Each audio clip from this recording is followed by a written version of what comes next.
చెల్లిస్తూ ఉంటున్నాము ప్రభా. ఉదయకాలాన వర్చువల్ ప్రేయర్ ఫెలోషిప్ మేము నా తండ్రి మేమందరం కలిసి ఈ జూమ్ ద్వారా నా తండ్రి ఉదయకాలాన నిన్ను స్తుతించి ఆరాధించి మహిమపరిచి గణపరచుటకి ఇచ్చిన ఈ గొప్ప సమయమును బట్టి ప్రశస్తమైన సమయాన్ని బట్టి నీకు వందనాలు స్తోత్రాలు స్తుతి చెల్లిస్తూ ఉంటున్నా. దయామేడ కృపామేడ ఆత్మస్వరూపుడ ఎంతో మందికి లేనటువంటి భాగ్యము, ఎంతో మంది వినియోగించుకొనలేని భాగ్యము ధన్యత మీరు మాకు ఇచ్చి ఉంటున్నారు. మీకు స్తోత్రాలు వందనాలు స్తుతి చెల్లిస్తూ ఉంటున్నా. దయగల తండ్రి, ప్రతి దినము మీ యొక్క బిడల ద్వారానైనా మేము ఉపదేశింపబడుచు ఉంటున్నాం, బోధింపబడుచు ఉంటున్నాం, సరిచేయబడుచు ఉంటున్నాం. నైనా సరిదిద్దపడుచు వస్తూ ఉంటున్నాం. నా రాజా, నీ సన్నిధికి చేరుటకు నా తండ్రి మేము సిద్ధపడుటకు ఎంతో సహాయపడుచున్న ఈ వాక్యాలను నా తండ్రి మా హృదయంలో బదిలిపరుచుకొని వాక్యానుసారంగా జీవించుటకు నాయన, నిన్ను కలిగి జీవించుటకు, నీలో జీవించుటకు, నీతో జీవించుటకు మాకు కలుగు చేసిన ఈ వాక్యము వందనాలు స్తోత్రాలు స్తుతి చెల్లిస్తూ ఉంచున్నాం. నా తండ్రి నీకు వందనాలు. నా ప్రభు చేరు వచ్చిన బిడ్డలందరినీ బట్టి వందనాలనైనా. ఇంకా ఎంతమంది బిడ్డలైతే ఇంకా జాయిన్ కాలేదో నా ప్రభు త్వరపెట్టమని వేడుకోం ప్రార్థిస్తున్నాం. నా సర్వశక్తిమంతుడవు నా తండ్రి, నీ వాక్యంలో ఎంతో శక్తి ఉంది నా ప్రభు. నీ యొక్క ఆత్మ మాపై కుమ్మరించగలంతలకై కూడా వేడుకోం ప్రార్థిస్తున్నానయ్యా. సర్వాధికారి అయిన గొప్ప తండ్రి, మరి ఈరోజు వాక్యం చెప్పబోచుంటున్నా నీ కుమార్తెన్న తండ్రి మీ ఆధీనంలో ఉంచుకొనగలందులకై వేడుకోం ప్రార్థిస్తున్నానయ్యా. నా తండ్రి, మరి బిడ్డను నీ సిలువ చాటున మరుగుపరిచి నా తండ్రి నీ యొక్క వాక్యమును బిడ హృదయంలో, మా నోటిలో, మనసులో నా తండ్రి మీరే కుమ్మరించమని వేడుకోం ప్రార్థిస్తున్నాం. మా ఒక్కొక్కరికి అవసరమైన మాట చేత నా తండ్రి మాకు నీ వాక్యం బోధించగలందలకై నీ కృప దయచేసి సహాయం దయచేయమని బ్రతిమాలుకుంటున్నాను యేసయ్యా. నీకు వందనాలనైనా స్తోత్రాలు చెల్లిస్తూ ఉంటున్నా. నా దేవాది దేవ, రక్షణకర్త, మహా సర్వోన్నతుడవు నా తండ్రి నీకు వందనాలు.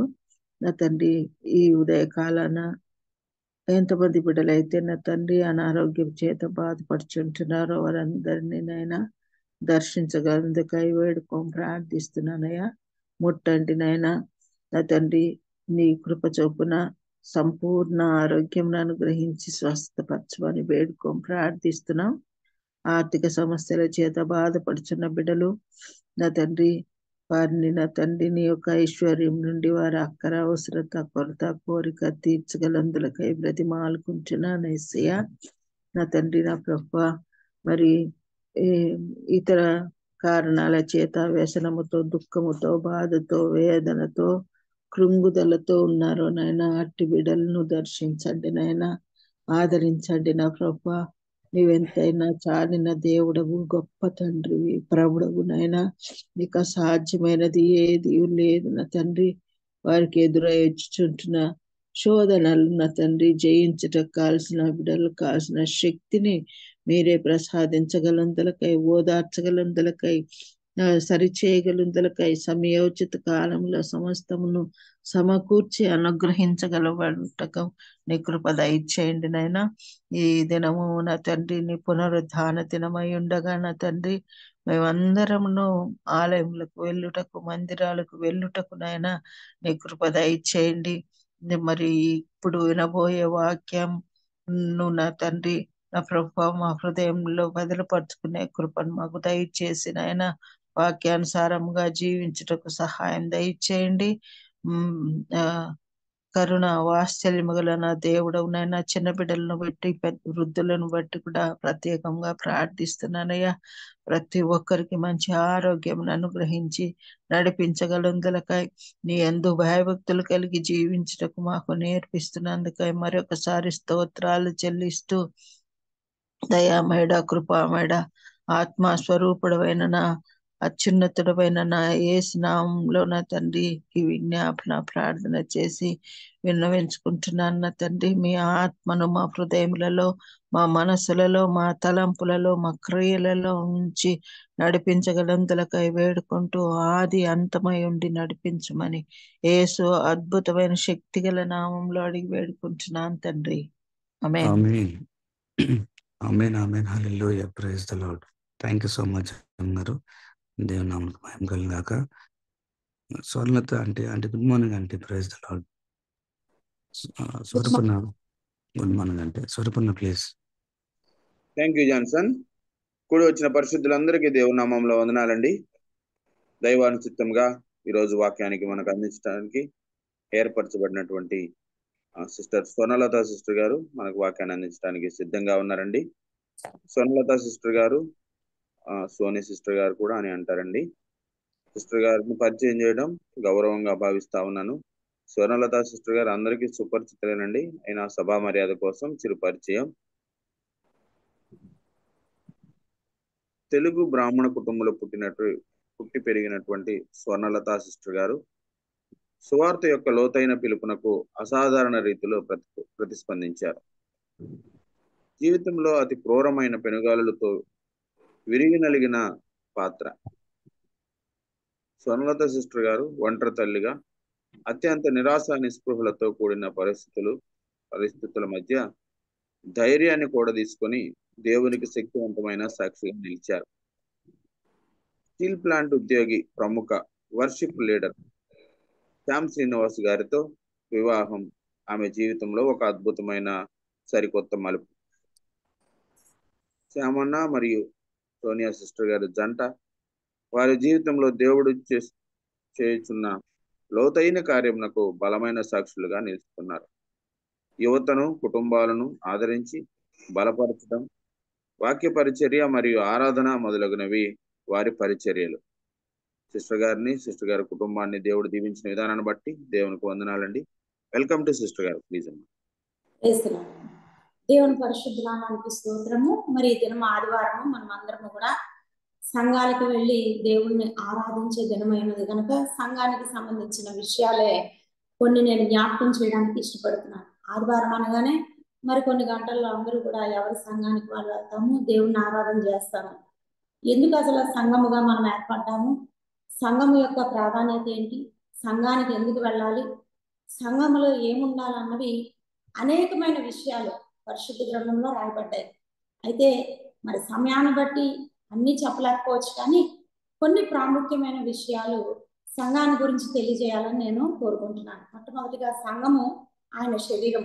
ఎఫ్సీలు రాసిన పత్రిక 1:23 సంఘం ఆయన శరీరం అని చూస్తాం.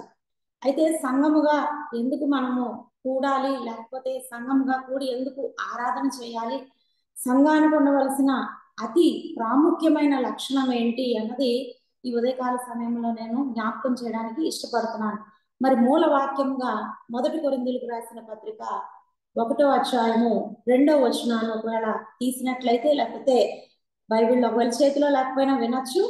1 కొరింథీయులకు రాసిన పత్రిక 1:2 కొరింథీలో ఉన్న దేవుని సంఘమునకు అనగా క్రీస్తు యేసునందు పరిశుద్ధపరచబడిన వారై పరిశుద్ధులుగా ఉండుటకు పిలువబడిన వారికి అని పౌలు కొరింథీ సంఘాన్ని ప్రస్తావిస్తున్నాడు. అయితే ఇక్కడ చాలా జాగ్రత్తగా మనం ఆలోచన చేసినట్లయితే కొన్ని ప్రాముఖ్యమైన విషయాలు ఈ వచనంలోనే సంఘము గురించి రాయబడ్డాయి. ఏంటంటే మొట్టమొదటిగా కొరింథీలో ఉన్న దేవుని సంఘము అంటున్నాడు. అంటే సంఘము దేవుడిది. ఈ రోజుల్లో ఒక సంఘం అనగానే, ఒక బిల్డింగ్ కట్టగానే, కొద్దిమంది ఏర్పడగానే, విశ్వాసులు ఏర్పడగానే సంఘము నాది అనుకునే స్థితికి మనిషి దిగజారిపోతున్నాడు. అందుకే సంఘానికి వారి పేర్లను పెట్టుకుంటున్నారు, వారి భూములకు వారి పేర్లను పెట్టుకుంటున్నారు, ఎవరి సంఘానికి వారి పేరు పెట్టుకుంటున్నారు. కానీ ఇక్కడ వాక్యంలో జాగ్రత్తగా చూసినట్లయితే ఇది దేవుని సంఘం. సంఘముకి అధ్యక్షుడు లేదా సంఘాన్ని స్థాపించింది దేవుడు. ఆ సంఘంలో మనల్ని జత పని వారిగా ఉంచాడు, మనల్ని కూడా అధ్యక్షులుగా ఆయన చేశాడు.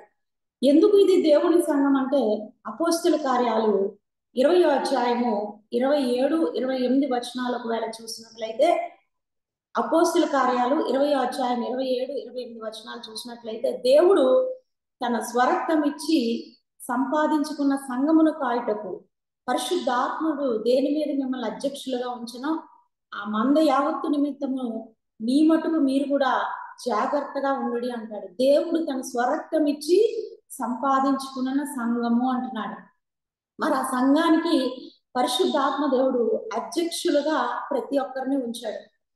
ఈ సంఘము నాది అని కానీ మనదని కానీ ఎవరిదని కానీ చెప్పుకోవడానికి వీల్లేదు. ఇది దేవుని సంఘం. దేవుని సంఘము ఎందుకైందంటే దేవుడు తన స్వరక్తాన్ని ఇచ్చి సంఘాన్ని సంపాదించుకున్నాడు. మనం ఎవరు సంఘం గురించి రక్తం కార్చలేదండి.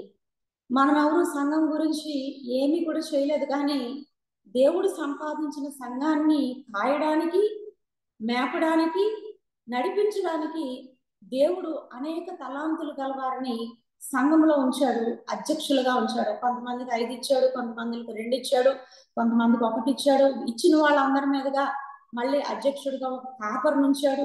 కాబట్టి సంఘం విషయంలో మొట్టమొదటిగా మన అభిప్రాయాన్ని మనము సరిచేసుకోవాలి. ఆ సంఘము దేవుడిదని మనం గుర్తించి మరి సంఘ విషయంలో చాలా జాగ్రత్తగా ఉండాలి. ఇక్కడ కొరింథీ సంఘంలో అంటున్నాడు, కొరింథీలో ఉన్న దేవుని సంఘమును అనగా అంటున్నాడు. అనగా అంటే ఈ సంఘము ఎలాంటి సంఘముగా ఉండాలని దేవుడు కోరుకుంటున్నాడు అన్నది ఇక్కడ ప్రస్తావించబడింది. ఎందుకు ఆ సంఘం ఎలా ఉండాలని దేవుడు కోరుకుంటున్నాడంటే ఆ సార్వత్రిక సంఘము గురించి ఆయన పెళ్లి కుమారుడుగా సిద్ధపడి మధ్యాకాశములకు రాబోతున్నాడు. కాబట్టి ఆ సంఘము మచ్చాడాగు, కలంకం, ముడత మరి అట్టిదేదైనాను లేని నిర్దోషమైన, పవిత్రమైన, పరిశుద్ధమైన సంఘముగా ఉండాలి. కాబట్టి ఆ సంఘము ఆయన శరీరము. కాబట్టి అనగా అనే మాట ఇక్కడ ఉపయోగించబడింది. అనగా అంటూ క్రీస్తు యేసునందు పరిశుద్ధపరచబడిన వారై పరిశుద్ధులుగా ఉండటకు పిలువబడిన వారికి అంటున్నాడు. అంటే ఇప్పుడు సంఘం అంటే ఏమై ఉండాలో, సంఘంలో ఎలాంటి వారు ఉండాలో, సంఘానికి వచ్చి వారు ఎలా తయారవ్వాలో చాలా స్పష్టంగా ఇక్కడ రాయబడింది. పరిశుద్ధపరచబడిన వారే పరిశుద్ధులుగా ఉండటకు పిలువబడిన వారట. అదే సంఘం. ఈ రోజు సంఘానికి ఎందుకు వెళ్తున్నాము? ఆదివారం వచ్చినప్పటికంటే హోలీడే, అది హాలిడే కాదు, హోలీడే.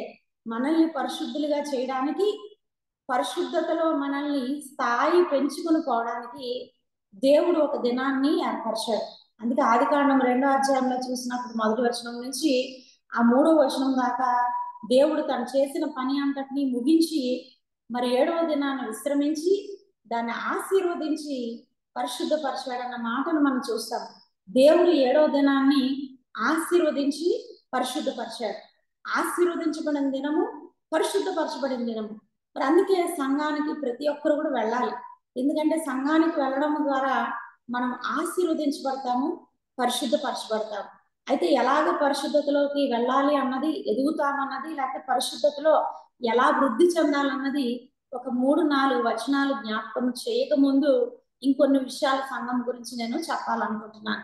మరి ఎందుకు పరిశుద్ధపరచబడిన వారమై పరిశుద్ధులుగా ఉండటకు పిలువబడ్డాము? అలా ఉన్నవారే దేవుని సంఘము, అలా ఉన్నవారే ఎత్తబడే సంఘము, అలా ఉన్నవారే దేవుని పెళ్లి కుమార్తెగా సిద్ధపరచబడుతున్న సంఘం అని నేను జ్ఞాపకం చేస్తున్నప్పుడు ఈ పరిశుద్ధత సంఘానికి ఎందుకు అవసరం అంటే పరిశుద్ధత లేకుండా ఎవరును ప్రభుని చూడలేరని హెబ్రీ పత్రిక 12వ అధ్యాయము 14వ వచనంలో మనం చూస్తాం. అందరితో సమాధానము, పరిశుద్ధత కలిగి ఉండడానికి ప్రయత్నము చేయుడి అంటాడు.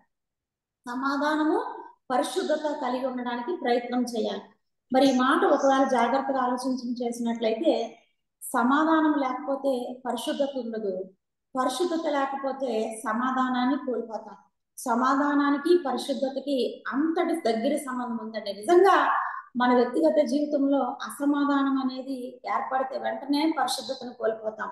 మరి పరిశుద్ధ గ్రంథంలో కూడా ఈ ఉదాహరణ ప్రస్తావించబడింది. మోషే మరి సంఖ్యాకాండంలో దేవుడు ఇశ్రాయేలు ప్రజలు మరి నీళ్ల గురించి వారి అంతాను దేవుణ్ణి మోషేని శోధిస్తున్నప్పుడు, సనుగుతున్నప్పుడు మోషే నువ్వు బండతో మాట్లాడని దేవుడు చెప్తారు. నువ్వు బండతో మాట్లాడు, బండ నుంచి నేను నీళ్లు ఇస్తాను అన్నప్పుడు అప్పటికే పలుమార్లు ఇశ్రాయేలు ప్రజల యొక్క వైఖరిని బట్టి వారిని నడిపిస్తున్న మోషే విసిగిపోతాడు. విసిగిపోయిన సందర్భంలో తన జీవితంలో అసమాధానం అనేది ఏర్పడుతుంది. అసమాధానం ఏర్పడినప్పుడు తన జీవితంలో శాంతి లేనప్పుడు ఆ పరిస్థితిని తట్టుకోలేని స్థితిలో ఉన్నప్పుడు ఏం చేస్తాడంటే సంఘాన్ని, ఆ బండని కొడతాడు. కొట్టినప్పుడు దేవుడు అంటాడు కదా, మోషే నువ్వెందుకు నా పరిశుద్ధతను సన్మానించలేదు అంటాడు. అంటే ఎప్పుడైతే సమాధానాన్ని కోల్పోయాడో మోషే, తన నోటి వెంట ఒక కాని మాట వస్తుంది, ద్రోహులారా ఈ బండ నుంచి మీ కొరకు నేను నీళ్లను రప్పించవలన అంటాడు. ద్రోహులారా అంటాడు. మరి కొత్త నిబంధనలో కూడా వ్యర్థుడా, ద్రోహి అంటే నరకాగ్నికి పాలవుతామని చెప్పి దేవుని మాట సెలవిస్తుంది. అంటే అసమాధానం వచ్చినప్పుడు మన నోటి వెంబడి కాని మాటలు వస్తాయి. ఎప్పుడైతే కాని మాటలు వస్తాయో పరిశుద్ధతను మనము కోల్పోతాం. మరి నా పరిశుద్ధతను వేళ సన్మానించలేదు, ఇంతవరకు చాలని చెప్పి మరి మోషే గారిని అక్కడితో దేవుడు ఆపివేసినట్లుగా, మోషే పరిచర్యను అక్కడితో ఆపివేసినట్లుగా మనము చూస్తాం. అయితే ఇది పరిశుద్ధత గురించిన ధ్యానములో ఒక సందర్భం ఉదాహరిస్తూ నేను మాత్రం చెప్పాను. అయితే ఇంకా కొద్దిగా చూసినట్లయితే సంఘము అనే మాట మనం జ్ఞాపకం చేసుకున్నప్పుడు ప్రపంచంలోనే అతిపెద్ద సంఘము ఏది అంటే చాలా మంది పాలు యాంగిచో గారి సంఘం అంటారు. ఇంకా తెలియని సంఘాలు ఏమున్నాయో నాకైతే తెలియదు, కానీ ఒకవేళ ఆంధ్రప్రదేశ్ లో అతిపెద్ద సంఘం ఏదంటే కల్వరి సతీష్ కుమార్ గారి సంఘం అని అనొచ్చు, తప్పేమీ లేదు. కానీ వాక్యానుసారంగా ఒకవేళ చూసినట్లయితే ప్రపంచంలోనే ఇప్పటిదాకా, ఇంకా ప్రపంచంలోనే అనే మాట కంటే చరిత్రలోనే ఇప్పటిదాకా అతిపెద్ద సంఘము యొక్క ప్రస్తావన బైబిల్లో రాయబడింది. అది పాత నిబంధనలో రాయబడిన సంఘము, కానీ ఆ ప్రస్తావన కొత్త నిబంధనలో తేబడింది. ఇది చాలా ఆశ్చర్యం అండి. పాత నిబంధనలో అతిపెద్ద సంఘము యొక్క ప్రస్తావన కొత్త నిబంధనలో రాయబడింది. ఎందుకు రాయబడింది అంటే పరిశుద్ధాత్మ దేవుడు ఒకవేళ సంఘము యొక్క సంఖ్యను బట్టి, బలాన్ని బట్టి, బిల్డింగ్ యొక్క కన్స్ట్రక్షన్ బట్టి, హంగులు బట్టి ఏ మనిషి అతిశయించకుండా ఉండునట్టు. ఎందుకంటే నేటి దినము సంఘము ఎంత బాగుంటే అంత అతిశయం మాట. నిజానికి విచారకరమైన సంగతి ఏంటంటే సంఘానికి ఈ దినాల్లో, నేటి సంఘాలు, అన్ని సంఘాలు నేను అనట్లేదు, కానీ కొన్ని సంఘాలు మ్యాక్సిమం అని చెప్పచ్చు 90% సంఘాలు మరి విస్తరించబడడంలో, దానికి హంగులు సమకూర్చడంలో చాలా ప్రయత్నం చేస్తున్నాయి. ఎందుకంటే పోటీతత్వం అనేది ఏర్పడింది. అయితే విచారకరమైన సంగతి ఏంటంటే ఏ సంఘంలో చూసినా కూడా ఎక్కడ వాక్యం అనేది కనబడదండి. నీ ద్వారబంధాల మీద, నీ కౌనుల మీద దేవుని వాక్యం రాయించమని దేవుడు అంటే లైట్లతోనూ లేకపోతే రకరకాల మరి హంగులతోనూ సంఘాలు నింపబడుతున్నాయి తప్ప ఏ సంఘములోనూ కూడా గోడ మీద వాక్యం అనేది ఎక్కడా కూడా రాయబడలేని దుస్థితిలో మనం ఉన్నాం. ఎందుకు ఈ మాట నేను జ్ఞాపకం చేస్తున్నానంటే దేవుడు ఒకవేళ నేటి దినాల్లో కట్టబడుతున్న సంఘముల యొక్క ఆ యొక్క పెద్ద బిల్డింగులు బట్టి కానీ, వైశాల్యాన్ని బట్టి, మనుషుల సంఖ్యలు బట్టి ఎవరు అతిశయించకుండా, దేవుని ఎదుట అతిశయించకుండా మరి పాత నిబంధనలో అతిపెద్ద సంఘాన్ని కొత్త నిబంధనలో ఆయన రాయించాడు. ఈ సంఘం గురించిన ప్రస్తావన ఎవరు తెచ్చారంటే స్టెఫను గారు తెచ్చారు. అపోస్తుల కార్యాలు 7వ అధ్యాయము 38వ వచనం ఒకవేళ మనం జ్ఞాపకం చేసుకున్నట్లయితే, అపోస్తుల కార్యాలు 7వ అధ్యాయం 38వ వచనంలో సీనాయి పర్వతం మీద తనతో మాట్లాడిన దేవదూతతోనూ మన పితరులతోనూ అరణ్యమందలి సంఘమునందు ఉండి మనకిచ్చుటకు జీవవాక్యములు తీసుకున్నవాడు ఇతడే. సీనాయి పర్వతం మీద తనతో మాట్లాడిన దేవదూతతోనూ మన పితరులతోనూ అరణ్యమందలి సంఘమందు ఉండి మనకిచ్చుటకు జీవవాక్యములు తీసుకున్నవాడు ఇతడే అంటున్నాడు. మరి ఈ సంఘము అతిపెద్ద సంఘము. ఈ సంఘము పేరేంటంటే అరణ్యములోని సంఘం అండి. అరణ్యములోని సంఘము సంఖ్య ఎంతంటే 6 లక్షలు పైబడిన ఇశ్రాయేలీలు, ఇంచుమించుగా 30 లక్షల దగ్గర జనాంగము.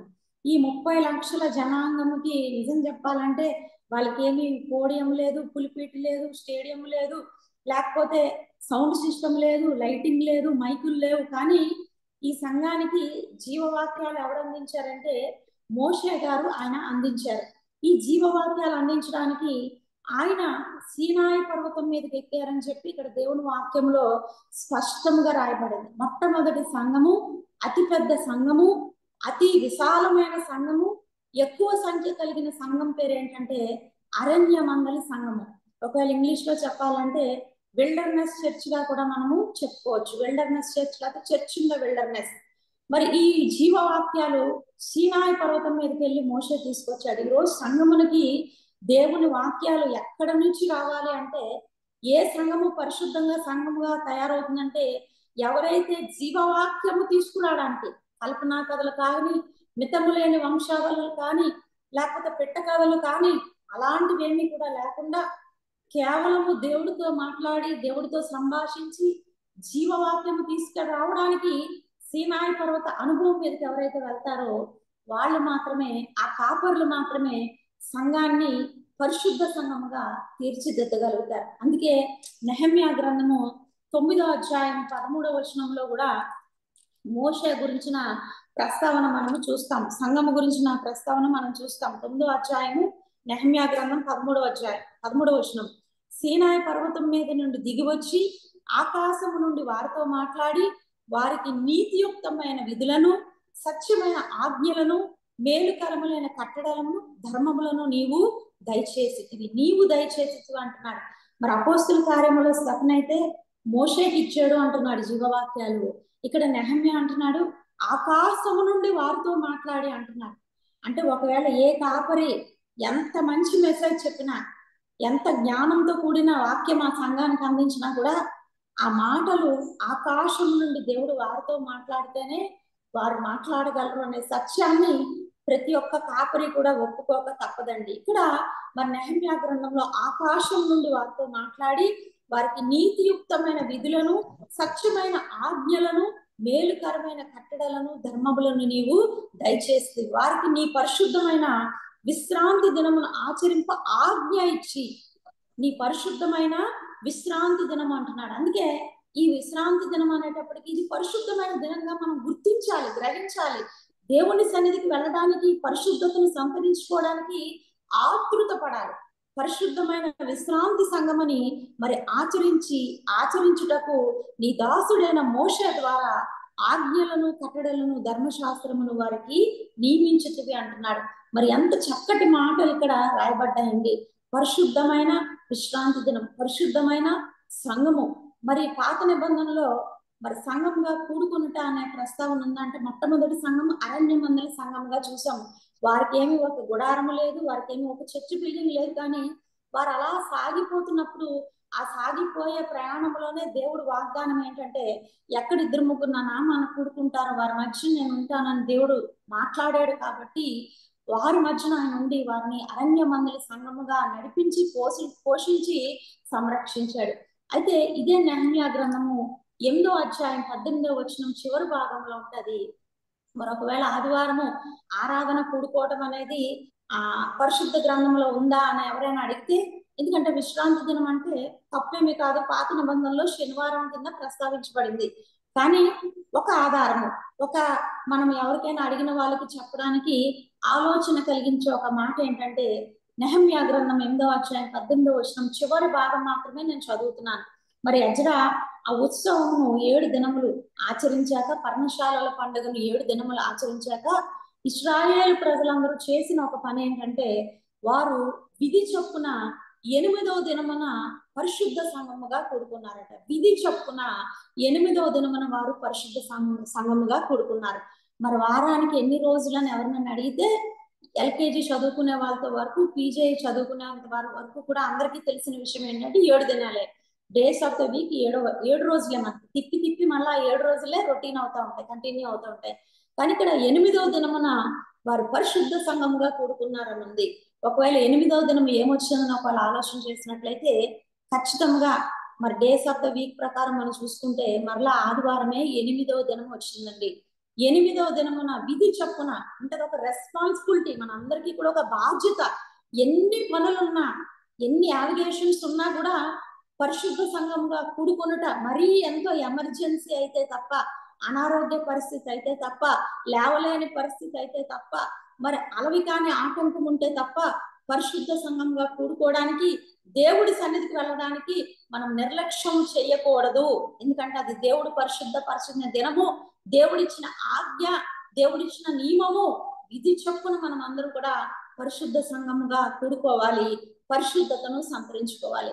కానీ సంఘానికి వెళ్తాం, కానీ ఏ సమయానికి వెళ్తున్నాం అన్నది కూడా చాలా జాగ్రత్తగా ఆలోచించుకోవాలండి.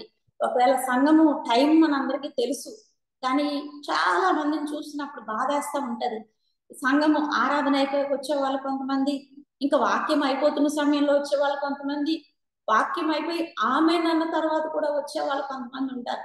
మరి ఒకవేళ మా వ్యక్తిగత జీవితంలో ఏ కార్యక్రమంకైనా మనం అంత లేటుగా రెస్పాండ్ అవుతామా, అంత ఆలస్యంగా మనం చేసుకుంటామా అంటే చేసుకోము. ఎందుకంటే అది మన వ్యక్తిగతమైన విషయము. కానీ దేవుడి దగ్గరికి వచ్చినప్పటికీ ఆయన పరిశుద్ధతను సంతరించుకోండి, సంఘంగా కూడుకోండి, ఆరాధన చేయండి, ఇది విధి అని చెప్పినప్పుడు ఆరాధన ప్రారంభ ప్రార్థన నుంచి మనం ఒకవేళ సంఘంలో ఉన్నట్లయితే ఆ పరిశుద్ధతను 100% సంతరించుకుంటామండి. ఎవరి గురించో వెళ్ళొద్దు, ఎవరిని మెప్పించడానికి మీరు వెళ్ళొద్దు, కానీ స్వరక్తం ఇచ్చి సంపాదించుకున్న సంఘం, ఆయన రక్తాన్ని కార్చాడండి సంఘం గురించి. మరి దేవుడి కొరకు వెళ్ళాలి, దేవుడి నామాన్ని మహింపరచడానికి మనం సంఘానికి వెళ్ళాలి.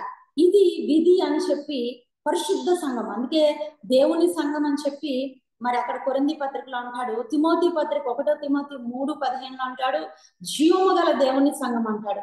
మరి జీవమును ఇచ్చే సంఘం అది. మన దేవుని సన్నిధికి వెళ్ళినప్పుడు పరిశుద్ధతతో మాత్రమే కాదు, కానీ జీవంతో నింపబడతాం. మృతతుల్యమైన కార్యములు, మృతతుల్యమైన క్రియలన్నీ కూడా మనలో నుంచి తొలగిపోవడానికి ఆస్కారం ఉంటుంది. మనలో బలహీనపరచు దయ్యాలు ఏమైతే ఉంటాయో, ఎందుకంటే బలహీనపరచు దయ్యాలు అన్నప్పుడు ఎవరు కూడా దయచేసి అభ్యంతర పడద్దు. ఎందుకంటే మనలో ఉన్న కొన్ని మానలేని లక్షణాలే బలహీనపరచు దయ్యాలుగా మనలో స్థిరంగా ఉంటాయి. లూకాసు వార్త 13వ అధ్యాయంలో మన నడుము వంగిపోయిన స్త్రీ 18 సంవత్సరాలు బట్టి నడుము వంగిపోయింది. ఎందుకు వంగిపోయిందంటే ఆమెలో ఒక బలహీనపరచు దయ్యం ఉంది. కానీ విశ్రాంతి దినం ఆచరించడానికి ఆవిడ మరి కష్టపడి వెళ్తుంది. ఒకనాడు ఆమెకు విడుదల అనేది వచ్చింది. యేసు ప్రభు ఆమె దగ్గరికి వచ్చి అబ్రహాము కుమార్తె, సాతాను బంధించిన అబ్రహాము కుమార్తె అన్నాడు. ఒక డిఫరెంట్ స్టేట్మెంట్. సాతాను బంధించిన అబ్రహాము కుమార్తె అన్నాడు. మరి సాతాను బంధిస్తే ఆమె అబ్రహాము కుమార్తె ఎందుకు అయింది? అబ్రహాము కుమార్తె అయితే సాతాను ఎందుకు బంధించింది అన్నది ఇలాంటి వాక్యాలు మనం చదువుతున్నప్పుడు చాలా జాగ్రత్తగా ఆలోచించాలి. ఆమె అబ్రహాము కుమార్తె ఎందుకంటే దేవుని యందు విశ్వాసం ఉంచింది, సమాజ మందిరానికి తప్పకుండా వెళ్తుంది. కానీ ఆమెలో ఒక బలహీనపరిచే స్వభావం అన్నది, అది కోపం కానీ, ద్వేషం కానీ, ఈర్ష కానీ, పగ కానీ, అసూయ కానీ, మత్సరము కానీ, కుళ్ళు కానీ, వివాదం కానీ, అది ఏదైనప్పటికీ ఒక బలహీన స్వభావం మనలో ఏదైతే ఉంటుందో అదే బలహీనపరచు దయ్యము. ఈ దయ్యాలు మనంతటా మనం వెళ్ళగొట్టుకోలేం, కానీ వాటిని పెట్టుకునే మనం సంఘానికి వెళ్తాం. ఇది గుర్తుంచుకోవాల్సిన విషయం.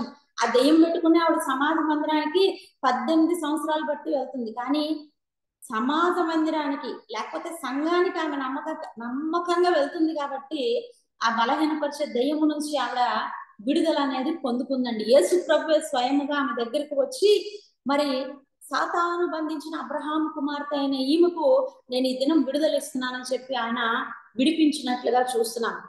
అయితే ఇక్కడ దేవుని వాక్యంలో మళ్ళా నేను మూలవాక్యం దగ్గరికి వెళ్తాను. క్రీస్తు యేసు సంఘం ఎలా ఉండాలంటే పరిశుద్ధపరచబడిన వారై పరిశుద్ధ సంఘముగా ఉండాలి. అయితే పరిశుద్ధపరచబడిన వారమై అన్నప్పుడు అది ఆల్రెడీ జరిగిపోయింది. పరిశుద్ధులుగా ఉన్నటకు పిలువబడుతున్నామంటే అది ఇంకా జరుగుతూనే ఉండాలి. ఎంతవరకు జరుగుతూనే ఉండాలంటే యేసు ప్రభు వారు రాకడ వచ్చేంత వరకు, మన ప్రాణం పోయేంత వరకు కూడా ఈ పరిశుద్ధత అనే కార్యక్రమము నిరంతరము జరగాలి. అయితే ఎలాగ పరిశుద్ధపరచబడ్డాము అన్న మాట ఒకవేళ చూసుకున్నట్లయితే హెబ్రీలు రాసిన పత్రిక 13వ అధ్యాయము 14వ వచనాన్ని మనము తీసుకుందాం. ఎలాగ పరిశుద్ధపరచబడ్డామనే మాట నేను జ్ఞాపకం చేస్తున్నాను. తర్వాత పరిశుద్ధులుగా ఉండటకు పిలువబడిన వారముగా ఎలా కొనసాగాలన్నది 3-4 వాక్యాలు నేను జ్ఞాపకం చేసి సమయానికే ముగిస్తాను. హెబ్రీ పత్రిక 13వ అధ్యాయం 12వ వచనం అండి, 12వ వచనము. కావున యేసు కూడా తన స్వరక్తము చేత ప్రజలను పరిశుద్ధపరచుటకే గవిని వెలుపుట శ్రమ పొందెను. ప్రజలను పరిశుద్ధపరచడానికి యేసు ప్రభు వారు గవని వెలుపడ తన స్వరక్తాన్ని కార్చారంట. మరి స్వరక్తము చేత మనము పరిశుద్ధపరచబడుతున్నామనే సత్యాన్ని మనం గ్రహించాలి. ఎందుకంటే యేసు ప్రభు వారి రక్తము ఎంత విలువైనదో, ఆ యేసు ప్రభు వారి రక్తానికి ఎంత శక్తి ఉందో మనకి తెలుసండి. చెప్పుకుని పోతే చాలా వాక్యాలు ఉన్నాయి. హెబ్రీ పత్రిక 9:14 అంటాడు, మరి నిత్యుడగు తండ్రిని సేవించడానికి మన మనస్సాక్షిని ఎంతో ఎక్కువగా శుద్ధి చేసేది యేసు ప్రభు వారి రక్తము. అలాగే ఎఫెసీయులు రాసిన పత్రిక 2వ అధ్యాయం 14వ వచనంలో మునుపు దూరస్థులమైన మనల్ని క్రీస్తు యేసునకు సమీపస్తులుగా చేసింది యేసు ప్రభు వారి రక్తం. అంటే పరిశుద్ధపరచడం ద్వారా మనం ఏమవుతున్నామంటే యేసు ప్రభు వారికి సమీపస్తులుగా మారుతున్నాము. యేసు ప్రభు వారి రక్తము మనల్ని యాజకులుగా మరి రాజులైన యాజకులుగా చేసింది. ఈ వాక్యం ఎక్కడ ఉందంటే ప్రకటన గ్రంథం 1వ అధ్యాయం 6వ వచనంలో ఉంది. అలాగే ప్రకటన గ్రంథం 5వ అధ్యాయం 10వ వచనంలో ఉంది. వధించబడిన వాడే ఆయన తన రక్తాన్ని ఇచ్చి ప్రతి భాషలోనూ ఆయా జనాంగాల నుంచి మనుషులను కొని తన కొరకు యాజకులుగా చేసుకున్నాడన్న మాటను మనం చూస్తున్నాం. అయితే వీటన్నిటికీ మించిన ఇంకొక మాటను నేను జ్ఞాపకం చేయాలని ఇష్టపడుతున్నాను. ఇదే హెబ్రీ పత్రిక 13వ అధ్యాయము 20-21 వచనాలు ఒకవేళ చూసినట్లయితే, యేసు ప్రభు వారు మనల్ని పరిశుద్ధపరచడానికి ఆయన రక్తాన్ని ఇచ్చారని చెప్పి 13-12లో చూసాం. అయితే ఆయన రక్తాన్ని ఇచ్చినంత మాత్రాన, ఆయన రక్తాన్ని కార్చినంత మాత్రాన మనం పరిశుద్ధులం అయిపోతున్నామా, అసలు పరిశుద్ధమైన జీవితాన్ని జీవించగలుగుతున్నామా అంటే చాలా మందిలో అది ఉండదు, కనబడదు. మనం కాలేకపోతున్నాం.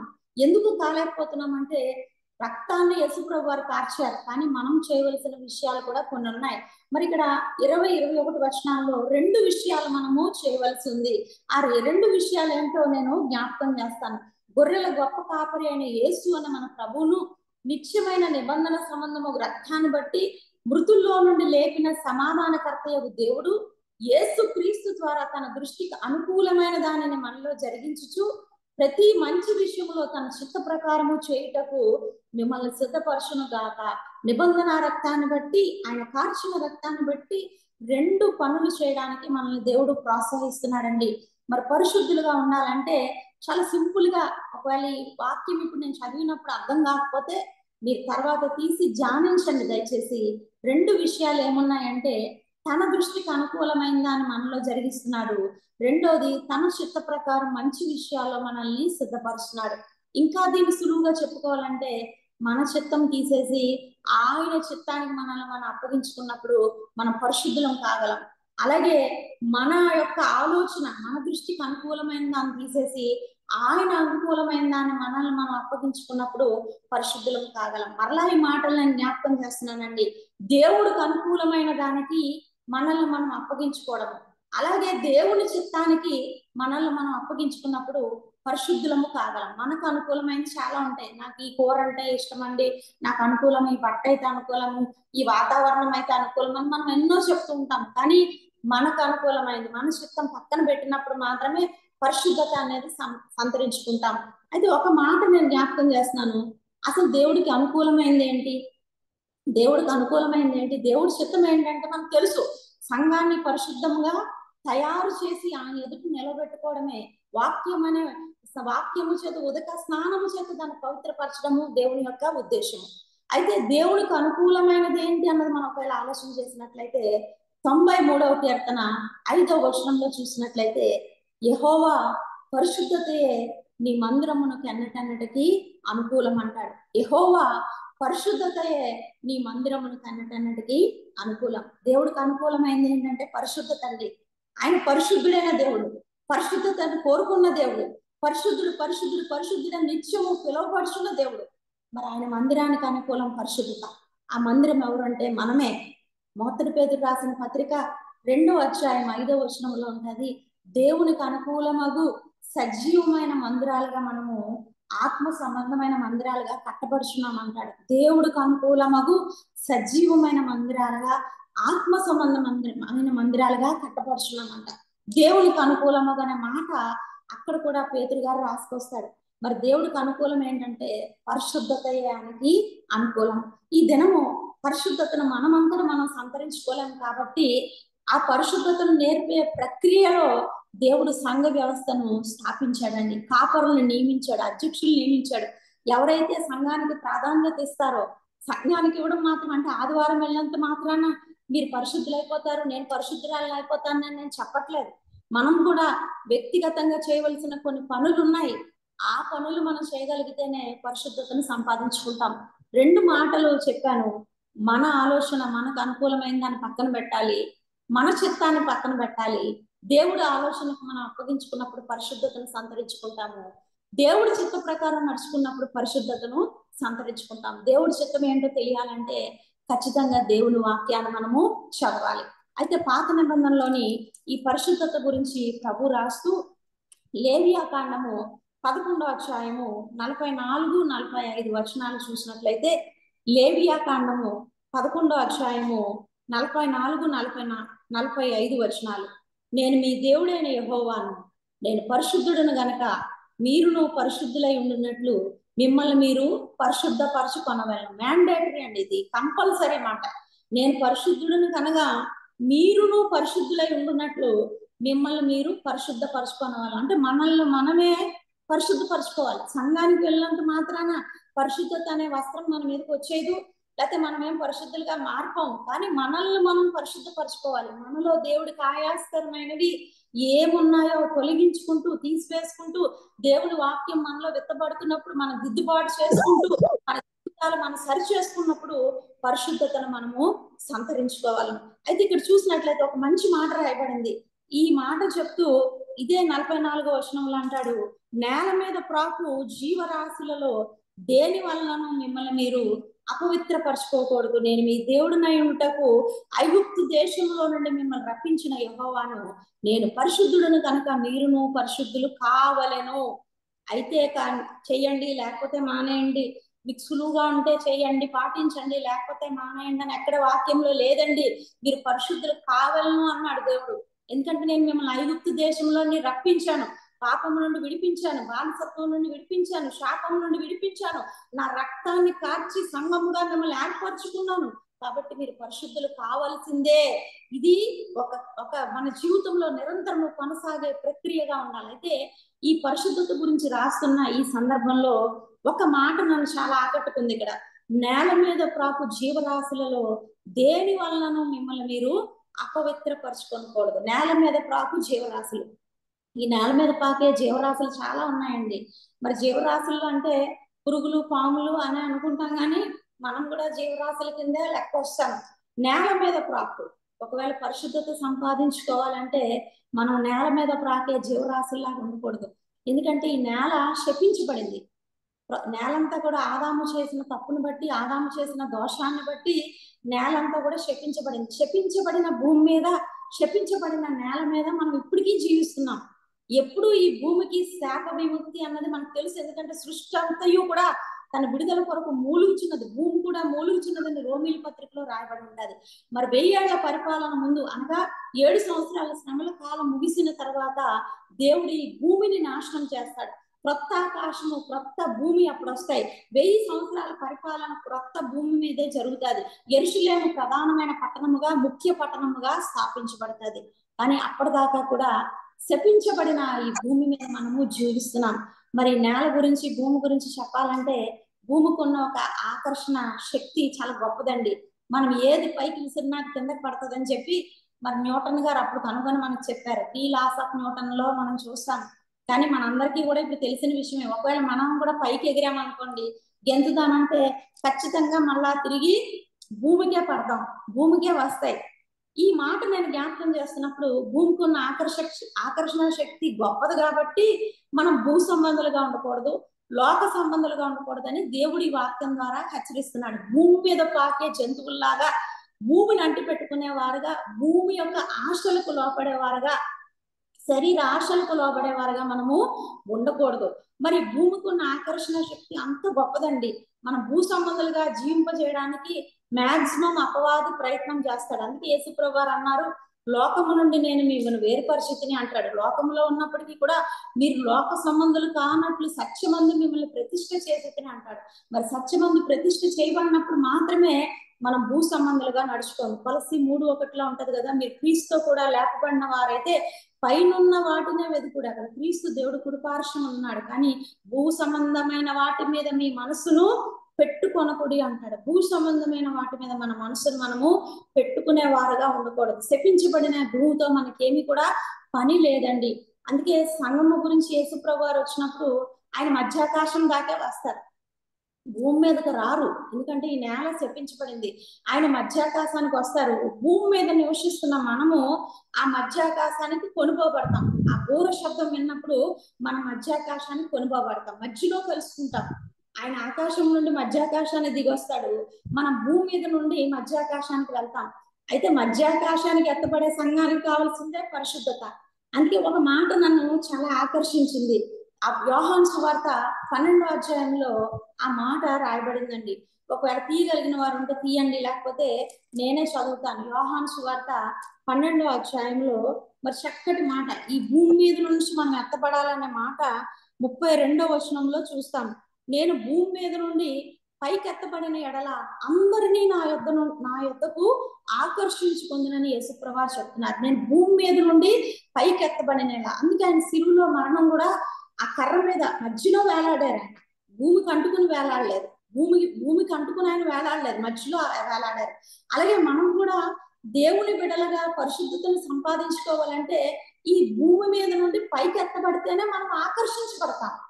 అటువంటి వారే ఆకర్షించబడి ఆ కడపూరం రోగినప్పుడు వారు ప్రభువుని కలుసుకోవడానికి మధ్యాకాశానికి ఎత్తబడతారు. ఇది చాలా ప్రాముఖ్యమైన మాట అండి.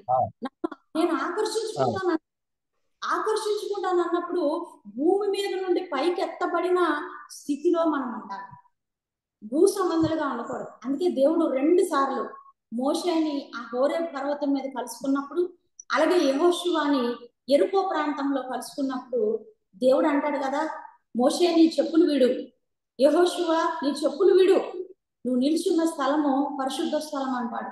ఎందుకు చెప్పులు విడవమంటారంటే, ఈ చెప్పులు విడవడం విడకపోవడం అనేది పెద్ద కాంట్రవర్సీ, దాని గురించి నేను మాట్లాడలేదు. కానీ చెప్పులు విడవడం చాలా మంచిదండి. దేవుని సంఘంలోకి వెళ్ళినప్పుడు మన చెప్పులతో వెళ్ళకూడదు. ఎందుకంటే మనం దేవుణ్ణి ఆరాధించే స్థలం పరిశుద్ధ స్థలము. ఒక హైందవులు చూసినా, ఒక ముస్లిం సహోదరులు చూసినా వాళ్ళెవరు కూడా వాళ్ళ మందిరాల్లో చెప్పులతోటి వెళ్ళరు. దేవుడు మనతో మాట్లాడాలి అంటే ఆ పరిశుద్ధ స్థలం అన్నాడు. అక్కడ నిజానికి గొర్రెలు కాసుకునే స్థలం పరిశుద్ధ స్థలం అలాగైంది, యెరికో పరిశుద్ధ స్థలం అలాగైతే అది స్థలాన్ని బట్టి పరిశుద్ధత రాలేదు, కానీ పరిశుద్ధుడైన దేవుడు మాట్లాడడానికి దిగి వచ్చాడు కాబట్టి అది పరిశుద్ధ స్థలమైంది. మరి చెప్పులు ఎందుకు విడమన్నాడంటే, చెప్పులు ఎప్పుడు కూడా భూమి మీద ఉన్న అశుద్ధాన్ని లేకపోతే భూమి మీద ఉన్న చెత్త చెదారాన్ని మట్టుకుని వెళ్తాయి. అందుకనే చెప్పులు విడవాలి. మనం చెప్పులు విడిచినప్పుడు దేవుని యొక్క స్వరాన్ని మనం వినగలుగుతాం. అయితే ఇది ఎవరు విజ్ఞతకి వాళ్ళకే వదిలిపెడుతున్నాను, ఎందుకంటే ఈ లోకంలో ఇలాగా అలాగా అని అన్ని రకాలుగా ఉంటాయి కాబట్టి మనమైతే వాక్యానుసారంగా నడవబడ్డానికి ఇష్టపడుతున్న వారం కాబట్టి ఈ మాటలు నేను జ్ఞాపకం చేస్తున్నాను. భూమి మీద నుండి ఆయన పైకెత్తబడి మనుషులందరినీ కూడా ఆయన ఆకర్షించుకుంటున్నాడు. మధ్యాకాశంలో కూడా ఆయన ఆకర్షించుకుంటాడు. ఎవరైతే నేల మీద ప్రాకు జీవరాశుల్లాగా ఉండకుండా తాము పవిత్రపరుచుకుంటారో పరిశుద్ధపరుచుకుంటారో వారు మాత్రమే ఎత్తబడే గుంపులోని ఉంటారండి. అలాగే ఇదే లేవియా కాండము 20వ అధ్యాయము 26వ వచనం చూసినట్లయితే, మీరు నాకు పరిశుద్ధులై ఉండవలను, యెహోవాను నేను పరిశుద్ధుడను, మీరు నా వారై ఉండనట్లు అన్య జనుల్లో నుండి మిమ్మల్ని వేరుపరిచితిని. మీరు నా వారై ఉండినట్లు, మనం అందరము కూడా సంఘముగా దేవునికి చెందిన వారము. సంఘము పరిశుద్ధత అనే మాటని ఉదయకాల సమయంలో జ్ఞాపకం చేసుకుంటున్నాము. సంఘము ఆయన స్వరక్తం ఇచ్చి సంపాదించుకున్న సంఘము ఆయన శరీరము, మనము ఆయన వారము. అయితే అన్య జనుల్లో నుండి వేరుపరచబడిన జీవితాన్ని మనము కలిగి ఉండాలి. అన్యులతో స్నేహం చేయకూడదు, మాట్లాడకూడదు అనే కాదు, కానీ అన్య క్రియల నుంచి అన్య పద్ధతుల నుంచి. అందుకే యెషయా గ్రంథం 2వ అధ్యాయం 6వ వచనంలో అంటాడు కదా, యాకోబు వంశమగు ఈ జనము తూర్పు నిండిన జనుల సంప్రదాయాలతో నిండి ఉన్నారంటాడు. యాకోబు వంశమగు ఈ జనము, యాకోబు వంశం అంటే ఇశ్రాయేలు ప్రజలు, మనమే దేవుణ్ణి నమ్ముకున్న వారమే. కానీ ఎలాగున్నామంట, తూర్పు నిండిన జనుల సంప్రదాయాలతో ఉన్నారు. దేవుణ్ణి నమ్ముకుని కూడా అన్ని జనుల్లో నుండి వేరుపరచడం అంటే సంప్రదాయాల నుంచి, మూఢనమ్మకాల నుంచి, వాస్తుల నుంచి, ముహూర్తాల నుంచి, దేవుడికి ఆయాస్కరమైన పరిస్థితి నుంచి. ఏమండి ఇవన్నీ నమ్మకూడదా అంటే నమ్మకూడదండి. ఒకవేళ అవన్నీ ఉన్నప్పటికీ కూడా, అవన్నీ సంభవించినప్పటికీ కూడా, ద్వితీయోపదేశకాండం 13వ అధ్యాయం 1వ వచనంలో ఉంటది, ఇవన్నీ సంభవించినను నేనే మీ దేవుడిని మీరు తెలుసుకునే వాళ్ళని అంటాడు.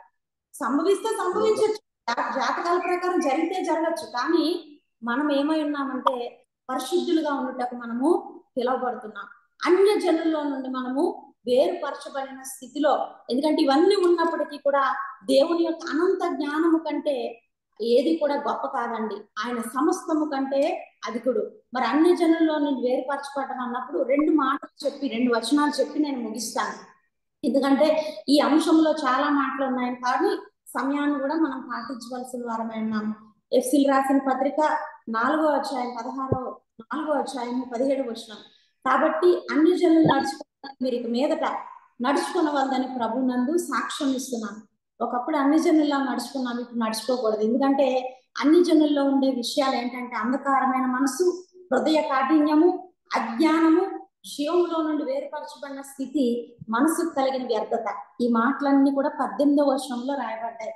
వారిలో ఉన్న లక్షణాలు మనలో ఉండకూడదు. మనం ఇప్పుడు అజ్ఞానులుగా లేము, వెలుగులో నడిపించబడిన వారు, చీకట్లో నుండి వెలుగులోకి నడిపించబడిన వారము, హృదయ కాఠిన్యము నుండి విడిపించబడిన వారము, జీవము కలిగి జీవిస్తున్న వారము, మనసు కలిగి వ్యర్థతను అనుసరించే వారముగా ఉండకూడదు.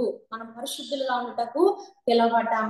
అలాగే 1 పేతురు రాసిన పత్రిక 4వ అధ్యాయం 3వ వచనంలో కూడా రాయబడిన మాట ఏంటంటే అన్యజనుల ఇష్టం మనము నెరవేర్చకూడదు. మునుపు దురాశలు, పోకిరి చేష్టలు, మరి మద్యపానము, మరి ఆటపాటలు, చేయదగని విగ్రహ పూజలు మొదలైన వాటన్నిటిని కూడా మీరు చేశారు కదా, ఎన్నో చేశారు కదా. మొదలైన వాటిని అంటే ఎన్నో చేశారు.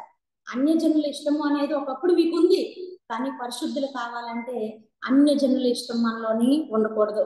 1 పేతురు రాసిన పత్రిక 1వ అధ్యాయం 13వ వచనంలో నేను పరిశుద్ధునై ఉన్న ప్రకారము మీరును సమస్త ప్రవర్తన యందు పరిశుద్ధులై ఉండి అంటున్నాడు. సమస్త ప్రవర్తనలో పరిశుద్ధులుగా ఉండాలంటే అక్కడ అంటున్నాడు మీరు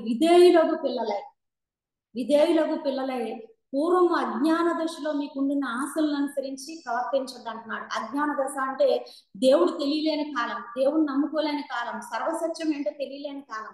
ఒకవేళ క్రైస్తవ కుటుంబంలో పుట్టి కూడా సర్వసత్యంలో లేని వాళ్ళు ఎంతో మంది ఉన్నారు. అటువంటి వాళ్ళందరూ కూడా మరి ఈ దినము అనేక మంది దేవుడి యొక్క జీవములో వేరుపారిన వారే జీవిస్తున్నారు. దానికి కావాల్సింది ఏంటంటే విధేయులకు పిల్లలై. విధేయత ఎప్పుడైతే ఉంటుందో పరిశుద్ధతను మనము సంతరించుకుంటాం. అలాగే అజ్ఞాన దశలో ఉన్న ఆశలను ఎప్పుడైతే విడిచిపెడతామో మనం పరిశుద్ధతను సంతరించుకుంటామండి. సంఘము పరిశుద్ధత అనే మాటని ఉదయకాల సమయంలో మనం జ్ఞాపకం చేసుకుంటున్నాం. అతిపెద్ద సంఘము అరణ్య మందలి సంఘము, ఎక్కువ జనాభా సంఖ్య కలిగిన సంఘము అరణ్య మందలి సంఘము. దాని కాపరి గారు మోషే గారు. మరి దేవుని సంఘము పరిశుద్ధ సంఘము, దేవుని సంఘము జీవము కలిగిన సంఘము. మరి ఆ సంఘము సమస్త ప్రవర్తన యందు పరిశుద్ధంగా ఉండాలి. ఎందుకంటే మచ్చడాగు కలంకం లేని సంఘము కొరకు ఆయన వస్తున్నాడు. ఈ సంఘము మరి విశ్రాంతి దినాన్ని ఆచరించేదిగా ఉండాలి. సంఘము అనగా మరి సంఘానికి ఉన్న బాధ్యతలు అనేకమైన ఉన్నాయి. అపోస్తల కార్యాలంతా కూడా రొట్టె విరిచేందు, ఇంటింటా కూడుకుంటూ రొట్టె విరుస్తూ సహవాసం చేయటందు, సంఘముగా కూడుకుంటా అనేది ఉన్నది. అలాగే సంఘములో దేవుని భయం ఉండాలి. అపోస్తల కార్యాలు 5వ అధ్యాయంలో చూసినట్లయితే అననీయ సప్పీరా మరి డబ్బు వల్ల కొంత దాచుకున్నప్పుడు వారిద్దరు కూడా ఒక దినమే మరణిస్తారు. పరిశుద్ధాత్మను మోసగించుటకు, శోధించుటకు మీరు ఎందుకు పూనుకున్నారు అన్నప్పుడు మరణం వారికి సంభవించింది. కానీ ఆ తర్వాత రాయబడిన మాట ఏంటంటే అప్పుడు సంఘములో మిగుల భయం కలిగిందని ఉందంట. సంఘంలో చెడుతనం పోవాలండి. చెడుతనాన్ని ప్రోత్సహించకూడదు. ఖండించుటకు, బుద్ధి చెప్పుటకు, గద్దించుటకు కాపరి సిద్ధపడి ఉండాలి. సంఘములో దేవుని భయం ఉండాలి. అపోస్తల కార్యాలు 9వ అధ్యాయం 31వ వచనంలో చూసినట్లయితే సంఘము దేవుని భయం కలిగి పరిశుద్ధ ఆత్మ యందు ఆదరణ ఇలా ఎప్పుడైతే ఉంటుందో ఆ సంఘము క్షేమాభివృద్ధి చెందుతాడు. ఈ రోజు సంఘము క్షేమాభివృద్ధి చెందాలి. అభివృద్ధి చెందిందని ఆనందపడద్దండి. మా సంఘములో ఇంత సంఖ్య ఉందని సంతోషించద్దు. కానీ మీరు వెళ్తున్న సంఘము, నేను వెళ్తున్న సంఘము, లేకపోతే మనం స్థాపించుకున్న సంఘము సార్వత్రిక సంఘముగా కలిసి ఉండే ఐక్యతను కలిగి ఉందా లేదా, లేకపోతే క్షేమాభివృద్ధి కలిగి ఉందా లేదా, పరిశుద్ధాత్మ ఆదరణలో సంఘము నడుచుకుంటుందా లేదా, సంఘములో దేవుడి భయం ఉందా లేదా అన్నది చాలా ప్రాముఖ్యమైన విషయాలు. ఏ సంఘానికి వెళ్తున్నామన్న డినామినేషన్ బట్టి ఎవరు సంతోషించద్దండి దయచేసి. మనం అందరము ఒకే సంఘము, ఒకే రక్తం చేత కొనబడిన వారం. మనం అందరము కూడా సార్వత్రిక సంఘము, మనం ఎత్తబడే సంఘము. ఈ సంఘాన్ని దేవుడు మధ్యాకాశానికి ఆకర్షించుకోవాలంటే మనం భూమి మీద నుండి పైకి ఎత్తబడిన స్థితిలో ఉండాలి. పరిశుద్ధంగా ఉండాలి, పరిశుద్ధులుగా ఉండాలి. 7వ దినాన్ని దేవుడు ఆశీర్వదించి పరిశుద్ధపరిచాడు. కాబట్టి మరి ఈ దినం ప్రతి ఒక్కరూ కూడా సంఘానికి వెళ్దాము, సమయానికి వెళ్దాము, సంఘములో మన ప్రవర్తన సరిగ్గా ఉండేటట్లు చూసుకుందాము. కేవలము దేవుని నామాన్ని సన్నుతించడానికి మాత్రమే మనకి ఇవ్వబడిన తలాంతులు వాడుకుందాము. మాకు కాదు యెహోవా, మాకు కాదు, నీ నామమునకే మహిమ కలుగును గాక. దేవుని బిడ్డలుగా మనం పరిశుద్ధులుగా ఏర్పరచబడుతూ పరిశుద్ధతను సంతరించుకుంటూ అనేక మందిని ఆ సంఘంలోకి చేరుద్దాము. దేవుడి మాటలు దీవించును గాక. Amen, amen, amen, amen. Hallelujah. Praise the Lord. Thank you so much అండి ఫర్ ద వండర్ఫుల్ వర్డ్. ఆత్మీయంగా ఎంతగానో హెచ్చరించబడ్డాము, దీవించబడ్డాము. అందుని బట్టి దేవునికి వందనాలు. సహవాసం తరపున మీకు మా ప్రత్యేక వందనాలు తెలియజేస్తున్నాము. ప్రార్థన చేసుకుని ముగించుకున్నామంటే మన మధ్యలోనే పాస్టర్ మురళీ బాబాయ్ గారు. అయ్యారు మీరు ముగింపు ప్రార్థన, పర్లోక ప్రార్థన ఆశీర్వాదం కోసం కోరుచున్నాం. ప్రార్థన చేసుకున్నామండి. దయగలిగిన తండ్రి, కృపగలిగిన శిక్షగా బంగారు పదాలకు వందనాలు స్తోత్రాలు చెల్లిస్తున్నాం. ఈ పునరుద్ధాన దినాన తండ్రి మీ దీనదాసులను స్వర్ణలత గారిని నిలవబెట్టుకున్నారు. సంఘాన్ని గురించి కొన్ని విషయాలు మాకు తెలియపరిచారు. మీకే వందనాలు స్తోత్రాలు. మేమందరం కూడా జీవం కలిగిన సంఘంగా మీ పాస్ సన్నిధికి రావడానికి మమ్మల్ని మేము ఆయుత్తపరుచుకుని మంచి స్వభావాన్ని మాకు దయచేయండి తండ్రి. సంఘం అంటే తండ్రి మరి 4 గోడలు కాదు, ఒక భవనం కాదని మీ ప్రియుడు వివరించారు. మంచి కట్టడాలు కాదు, హృదయ శుద్ధి ఉంటేనే అది సంఘంగా పిలువబడుతుందని మీ దాసుల ద్వారా మీరు ఎల్లడపరిచారు. మీకే వందనాలు స్తోత్రాలు. మాలో ఉన్నటువంటి బలహీనమైనటువంటి పరిస్థితులన్నింటినీ మేము దూరపరుచుకొని ఆత్మీయ సంఘంగా మాకు మేము కట్టుబట్టడానికి సహాయం చేయమని ప్రార్థిస్తున్నాను నాయన. మా నాయన, మా దేవ, మీ దీనదాసులను ఇంకా బలంగా వాడుకోండి. అనేక ప్రాంతాల్లో వీటిని బలంగా వాడుకొని ఆమె ద్వారా అనేక ఆత్మలను మీరే సంపాదించుకోమని యేసునామములో అడుగుతున్నాను తండ్రి. అలాగనే మా మధ్య ఉన్నటువంటి రాబర్ట్ జేమ్స్ అయ్య గారు తండ్రి అనారోగ్యంతో బాధపడుతూ ఉన్నారు. వారిని మీరు తాకండి, ముట్టండి ఆయన. మీ దక్షిణాస్తంతో తాకండి. ఆ బిడ్డను ఆయన సంపూర్ణ స్వస్థ మీరు అనుగ్రహించండి. నరాల్లో, కండరాల్లో, చీలమండలాల్లో, ఎముకల్లో సత్తును దయచేయండి ఆయన. తిరిగినైనా సంపూర్ణ ఆరోగ్యం పొందుకొని మా మధ్యకి రావటానికి మాతో కలిసి సహవాసం చేయటానికి బిడ్డను ఆయుత్తపరచములు ప్రార్థిస్తున్నాను ఆయన. అలాగే తండ్రి ఈ జూమ్ కుడికిని ఏర్పాటు చేసి మమ్మల్ని అందరినీ ఒక ప్లాట్ఫామ్కి తీసుకొని వచ్చి ఉదయ కాలంలో మీ పాస్ అనేది రావటానికి మీరు వాడుకుంటున్నటువంటి మీ సాధనంగా ఉన్నటువంటి బాబీని బట్టి మీ పాస్ అనేదికి వస్తున్నాను. ఆ బిడ్డను, ఆ బిడ్డ కుటుంబాన్ని, ఆ బిడ్డకి ఇచ్చినటువంటి ఆర్ఫన్ హోమ్ దీవించండి, ఆశీర్వదించండి.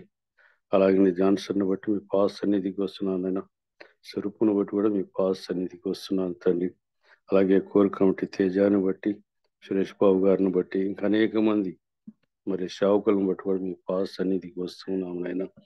ఆ గ్రూపులో ఉన్నటువంటి బిడ్డలు ఎవరెవరు ఏ పరిస్థితుల్లో, ఎలాంటి అనారోగ్య పరిస్థితుల్లో ఉన్నారో మాకే తెలియదు, కానీ సమస్తం ఎరిగిన దేవా ప్రతి బిడ్డని మీరు దర్శించండి.